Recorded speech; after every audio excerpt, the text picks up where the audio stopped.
বর্তমানে পটল চাষিদের এই যে সময় সেপ্টেম্বর মাসের আজকে হচ্ছে 19 তারিখ। তো আজকে এই সময়ে পটল চাষিদের চিন্তার কোনো শেষ নাই। কারণ হচ্ছে কি সাদা মাছি, দেখেন কি পরিমাণ সাদা মাছি উঠতেছে জমিটাতে।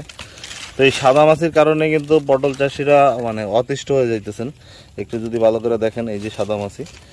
তো আসলে এই সাদা মাছিটা ধ্বংস করবেন কীভাবে? এর জন্য হচ্ছে আপনারা একটা কীটনাশক নেবেন, থাইমাথাক্সন প্লাস হচ্ছে নিতেন প্যারাম, অথবা থাইমাথাক্সন প্লাস হচ্ছে পাইমেট্রোদিন, অথবা থাইমাথাক্সন প্লাস হচ্ছে আপনার অ্যামাইক্টিড বেনজয়েড, বা যে কোনো একটা নিতে পারেন। এটা মানে ইয়ের জন্য, কিন্তু এর সাথে দিতে হবে এসিফেট গ্রুপটা আপনাকে দিতে হবে।